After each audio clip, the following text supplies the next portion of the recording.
ಆತ್ಮೀಯರೇ ನಮಸ್ಕಾರ, ಹೇಗಿದ್ದೀರಿ? ನೋಡಿ, ಆ ನೇಹಾನ ಈ ಫಯಾಜ್ ಚುಚ್ಚಿ ಚುಚ್ಚಿ ಕೊಂದು ಇನ್ನೂ 1 ತಿಂಗಳಾಗಿಲ್ಲ. ಆ ಬರ್ಬರ ಹತ್ಯೆ ನಡೆದು ಇನ್ನು 1 ತಿಂಗಳಾಗಿಲ್ಲ, ಆಗಲೇ ಇನ್ನೊಂದು ಈ ರೀತಿ ಕೊಲೆ ಆಗುತ್ತೆ ಅಂದರೆ ನಾವು ಯಾವ ವ್ಯವಸ್ಥೆಯಲ್ಲಿದ್ದೀವಿ? ನಾನು ನಿಮ್ಗೆ ಹೇಳ್ತೀನಿ ಏನು ಕಾರಣ ಅಂತ ಹೇಳ್ತೀನಿ, ಇದಕ್ಕೆ ಏನು ರೀಸನ್ ಅನ್ನೋದನ್ನ ನಿಮಗೆ ಪರ್ಟಿಕ್ಯುಲರ್ ಆಗಿ ಹೇಳ್ತೀನಿ. ಆದರೆ ನನಗೆ ಬಹಳ ಬೇಜಾರಾಗೋದು, ಎಂಥ ವ್ಯವಸ್ಥೆಯಲ್ಲಿದ್ದೀವಿ ನಾವು. ಯಾರು ಸರ್ಕಾರ ನಡೆಸ್ತಾ ಇದ್ದಾರೆ, ಯಾರು ಹೋಮ್ ಮಿನಿಸ್ಟ್ರು, ಎಲ್ಲಿದ್ದಾರೆ ಪೊಲೀಸ್ನವರು, ಕಮಿಷನರ್ ಏನು ಮಾಡ್ತಾರೆ? ಹೋಗ್ಲಿ, ಅವ್ರ ಅಜ್ಜಿ ಹೋಗಿ ಹೇಳಿದಾಳೆ, ಯಾರು ಇವತ್ತು ಕೊಲೆ ಆಗಿದಾಳಲ್ಲ ಅಂಜಲಿ ಅಂತ ಹೇಳಿ, ಅವಳಿಗೆ ಅವ್ನು ಬಂದ ಗಿರಿ ಸಾವಂತ ಅನ್ನೋನು ಬಂದು ಹೇಳೋಗಿದ್ದಾನೆ, ನೇಹನ್ ಹೆಂಗ್ ಫಯಾಜ್ ಕೊಂದು ಅದೇ ರೀತಿ ನಾನು ನಿನ್ ಕೊಲ್ತೀನಿ ಅಂತ ಹೇಳಿದಾನೆ. ಅದನ್ನ ಹೋಗಿ ಅವ್ರ ಅಜ್ಜಿ ಪೊಲೀಸ್ನವ್ರಿಗೆ ಕಂಪ್ಲೇಂಟ್ ಮಾಡಿದ್ದಾರೆ. ನೋಡಿ, ಹಿಂಗ್ ನೇಹನ್ ಕೊಂದಂಗೆ ಕೊಲ್ತೀನಿ ಅಂತ ಹೇಳ್ತಿದ್ದಾನೆ, ಅವನು ಹೆದರ್ಸ್ತಾ ಇದ್ದಾನೆ, ಬೆದರಿಸ್ತಾ ಇದ್ದಾನೆ ಅಂತ ಹೇಳೆಲ್ಲ ಹೋಗಿ ಕಂಪ್ಲೇಂಟ್ ಕೊಟ್ಟಿದ್ದಾರೆ. ಅಷ್ಟಾದ್ರೂ ಕೂಡ ಇವ್ರು ನಿರ್ಲಕ್ಷ್ಯ ಮಾಡ್ಕೊಂಡು ಹೇಳ್ತಾರಲ್ಲ ಒಂದು ಗಾದೆ ಮಾತು, ಅಲ್ಪ ಆಲಸ್ಯ ಘೋರ ಪರಿಣಾಮ ಅಂತಲಿ, ಅಕ್ಷರಶಃ ಅದೇ ಆಗಿರೋದಿಲ್ಲ. ಒಂದು ಸಣ್ಣ ಆಲಸ್ಯದಿಂದ ಒಂದು ಜೀವವೇ ಹೊರಟೋಯ್ತು. ನೋಡಿ, ಎಂಥ ಕಾಲಘಟ್ಟದಲ್ಲಿ ಇದೀವಿ ನಾವು. ಪ್ರೀತಿಯನ್ನ ನಿರಾಕರಿಸಿದ್ರೆ ಕೊಂದೇ ಬಿಡೋದು, ಅಂತಹ ಪರಿಸ್ಥಿತಿಗೆ ಬಂದು ನಿಂತಿದೀವಿ, ಅಂತ ಕಾಲಘಟ್ಟಕ್ಕೆ ಬಂದು ನಾವು ನಿಂತಿದೀವಲ್ಲ ಅಂತ ಹೇಳಿ ನನಗೆ ಬಹಳ ದುರಂತ ಅನ್ಸುತ್ತೆ ನಿಜವಾಗಿಯೂ. ಮತ್ತಿದೆಲ್ಲ ಬೇರೆ ಕಡೆ ಆಗಿರೋದು ಅಲ್ಲ, ಅಲ್ಲೇ ಹುಬ್ಬಳ್ಳಿ ಧಾರವಾಡ ಅಷ್ಟೇ ಅಲ್ರಿ, ಅದೇ ಏರಿಯಾದಲ್ಲೇ. ಈಗ ನೇಹ ತಂದೆ ಹೇಳ್ತಾ ಇದ್ರು, ನನ್ನ ವಾರ್ಡ್ ನಂಬರ್ 68 ವೀರಾಪುರ ಓಣಿ, ನನ್ನ ವಾರ್ಡಲ್ಲೇ ನನ್ನ ಮಗಳ ಕೊಲೆ ಆಗಿ 1 ತಿಂಗಳಿಗೆ ನನ್ನ ಇನ್ನೊಬ್ಬಳ ಮಗಳು ಅಂಜಲಿನ ನನ್ನ ಮಗಳಿದ್ದ ಹಾಗೆ ಅಂದ್ರೆ ಅವರು. ಅಷ್ಟೇ ಅಲ್ಲ, ಯೋಗಿ ಆದಿತ್ಯನಾಥ್ ರೀತಿಯ ಮುಖ್ಯಮಂತ್ರಿ ಬೇಕು ಈ ರಾಜ್ಯಕ್ಕೆ. ಫಯಾಜ್ನ ಎನ್ಕೌಂಟರ್ ಮಾಡಿ ಬಿಸಾಕಿದ್ದಿದ್ರೆ ಹಿಂಗೆ ಆಗ್ತಾ ಇರಲಿಲ್ಲ. ಫಯಾಜ್ನ ಎನ್ಕೌಂಟರ್ ಮಾಡಲಿಲ್ಲ, ಎಲ್ರಿಗೂ ಕೂಡ ಅದೇ ರೀತಿ ಮಾಡೋಣ ಅನ್ನೋದು ಬಂದಿದೆ, ಮಾಡ್ತಾ ಇದ್ದಾರೆ ಅನ್ನೋ ಅರ್ಥದಲ್ಲಿ ಮಾತಾಡಿದ್ರು ಅವರು. ನೋಡಿ, ಎಂತೆಂಥವ್ರೆಲ್ಲ ಇವರಿಗೆ ಇನ್ಸ್ಪಿರೇಷನ್ ಆಗ್ತಾರೆ, ಮೋಟಿವೇಶನ್ ಕೊಡ್ತಾರೆ ಅಂದ್ರೆ ನೋಡಿ ಎಂತ ದುರಂತ ಇದು ಅಂತ. ಅದು ಬೆಳಗಿನ ಜಾವ 5 ಹೋಗಿದ್ದಾನೆ. ಮನೇಲಿ ಎಲ್ಲರೂ ಕಣ್ಣೆದುರುಗಡೆ ನೋಡುವಾಗ ಎಲ್ಲರ ಕಣ್ಣೆದುರುಗಡೆನೆ ಚಾಕು ಚುಚ್ಚಿ ಸಾಯಿಸಿ ಬರ್ತಾನೆ ಅವನು. ಅದು ಏನು ರೀಸನ್ ಏನು? ಏನೋ ಲವ್ ಮಾಡ್ತಿದ್ರಂತೆ, ಅವನು ಮೈಸೂರಿಗೆ ಬಾ ಅಂತ ಕರೆದಿದ್ದಾನೆ. ಇಲ್ಲ, ನಾ ಬರಕ್ಕಾಗಲ್ಲ ಅಂದಿದ್ದಾಳೆ ಇವಳು. ಅಷ್ಟಕ್ಕೆ ಹೋಗಿ ಚಾಕು ಚುಚ್ಚಿ ಸಾಯಿಸೇ ಬಿಡದ, ಜೀವನೇ ತೆಗೆದು ಬಿಡದ. ಛೇ, ಇದು ಹಿಂಗೆ ಬಿಟ್ಕೊಂಡು ಹೋದ್ರೆ ಎಲ್ಲಿವರೆಗೂ, ಯಾವ ಕೊನೆಯವಾಗಿದ್ದಕ್ಕೆ? ಕೆಲವು ಪೊಲೀಸವ್ರಿಗೆ ಎಂಥ ಬೇಜವಾಬ್ದಾರಿತನ ಮಾಡ್ತಾರಂದ್ರೆ ನಿಜ ಹೇಳ್ತೀನಿ. ಆಮೇಲೆ ನೋಡಿ, ಆ ಫಯಾಜ್ ಸ್ಟೇಟ್ ಗೌರ್ಮೆಂಟ್ ಅವರು ಸ್ಟ್ರಿಕ್ಟ್ ಆಕ್ಷನ್ ತೆಗೆದುಕೊಂಡು ಬಿಟ್ಟಿದ್ದಾರೆ. ಇವತ್ತು ಇದು ಬರ್ತಾ ಇರಲಿಲ್ಲ. ಇದು ಅವಾಗ ಅವ್ರ ಸ್ಟೇಟ್ಮೆಂಟ್ ಏನೋ ಬಂದಿದ್ದು, ಅದು ಪರ್ಸನಲ್ ರೀಸನ್ಗಾಗಿದ್ದು ಅಂತ. ಈಗಲೂ ಹೇಳ್ತಾರಾ ಪರ್ಸನಲ್ ರೀಸನ್ಗಾಗಿದ್ದು ಅಂತ? ದಿನ ಹಿಂಗೆ ಆಗ್ತಾ ಇದ್ರೆ ಪರ್ಸನಲ್ ರೀಸನ್ನ? ಏನು ಮಾತಾಡ್ತಾರೆ? ಅರ್ಥ ಇದೆಯಾ ಅವ್ರ ಮಾತಿಗೆ? ಒಂದು ಜೀವಕ್ಕೆ ಬೆಲೆ ಇಲ್ವೇನ್ರಿ?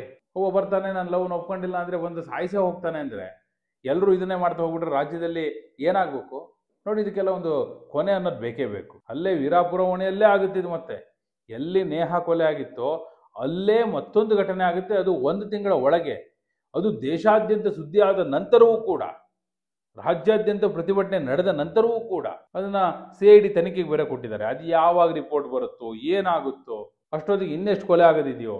ಇವೆಲ್ಲ ಬಹಳ ದೊಡ್ಡ ದುರಂತ. ನಾ ಹೇಳ್ದೆ ನಿಮಗೆ ಏನಕ್ಕೆ ಈ ರೀತಿ ಆಗ್ತಾ ಇದೆ ಅಂತ ಹೇಳ್ತೇನೆ. ನೋಡಿ, ಎಲ್ಲಿ ಕೊಲೆ ಆಗಿದೆಯಲ್ಲ ಸತತವಾಗಿ 2, ಆ ಪ್ರದೇಶದಲ್ಲಿ ತೀವ್ರವಾಗಿ ಡ್ರಗ್ಸ್, ಗಾಂಜಾ ಸಪ್ಲೈ ಆಗ್ತಾ ಇದೆ.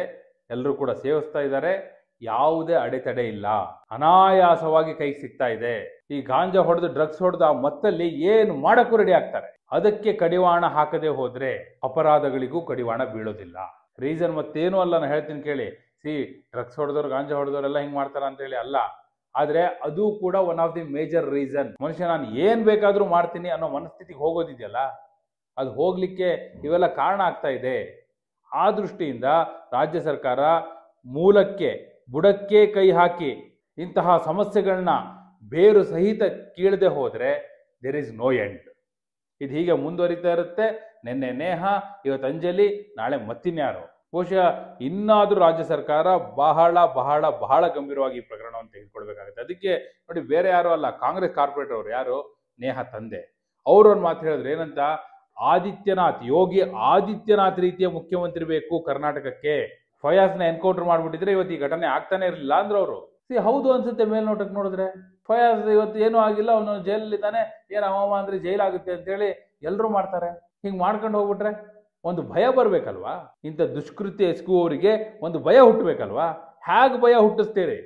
ಒಂದು ಸರ್ಕಾರವಾಗಿ, ಗೃಹ ಇಲಾಖೆಯಾಗಿ, ಗೃಹ ಸಚಿವರಾಗಿ, ಪೊಲೀಸ್ ಆಯುಕ್ತರಾಗಿ, ಪೊಲೀಸ್ ರಾಜ್ಯ ಮಹಾನಿರ್ದೇಶಕರಾಗಿ ಯಾವ ರೀತಿ ನೀವು ಭಯವನ್ನು ಹುಟ್ಟಿಸ್ತೀರಿ? ಒಬ್ರು ಇಂಥ ದುಷ್ಕೃತ್ಯವನ್ನು ಮಾಡಬೇಕಿದ್ರೆ 1000 ಬಾರಿ ಯೋಚನೆ ಮಾಡಬೇಕು, ಭಯ ಪಡಬೇಕು ಅಂತ ವಾತಾವರಣ ನಿರ್ಮಾಣ ಮಾಡ್ಬೇಕಲ್ವಾ? ಅದು ನಿಮ್ಮ ಜವಾಬ್ದಾರಿ ಅಲ್ವಾ? ಅದು ಮಾಡದೆ ಹೋದ್ರೆ ಏನು ಉಳಿತು? ಯಾರೋ ಅಮಾಯಕ ಹೆಣ್ಮಕ್ಳ ಜೀವ ಹೋಗ್ತಾ ಇದೆಯಲ್ರಿ, ಅದು ಹೊಟ್ಟೆ ಉರಿಯೋದು. ಇನ್ನಾದರೂ ಬಹುಶಃ ರಾಜ್ಯ ಸರ್ಕಾರ ಇದನ್ನು ಅತ್ಯಂತ ಗಂಭೀರವಾಗಿ ಪರಿಗಣಿಸಿ ಮತ್ತಾರೂ ಕೂಡ ಇದನ್ನ ಕಲ್ಪನೆಯೂ ಮಾಡಬಾರದು ಇಂಥ ದುಷ್ಕೃತ್ಯಕ್ಕೆ ಕೈ ಹಾಕಲಿಕ್ಕೆ. ಆ ರೀತಿಯಾಗಿ ಬಿಸಿ ಮುಟ್ಟುವ ಹಾಗೆ ಹೆಡೆಮುರಿ ಕಟ್ಟಿದ್ರೆ ಮಾತ್ರ ಇದಕ್ಕೊಂದು ಅಂತ್ಯ ಬೀಳುತ್ತೆ.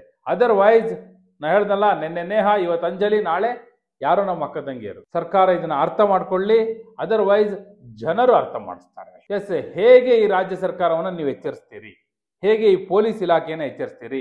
ಕಮೆಂಟ್ ಮೂಲಕ ನಿಮ್ಮ ಅಭಿಪ್ರಾಯವನ್ನು ತಿಳಿಸಿ. ಹಾಗೆ ನೀವಿನ್ನೂ ನಮ್ಮ ಚಾನಲ್ನ ಸಬ್ಸ್ಕ್ರೈಬ್ ಮಾಡಿಲ್ಲ ಅಂದರೆ ಈಗಲೇ ಸಬ್ಸ್ಕ್ರೈಬ್ ಮಾಡಿ.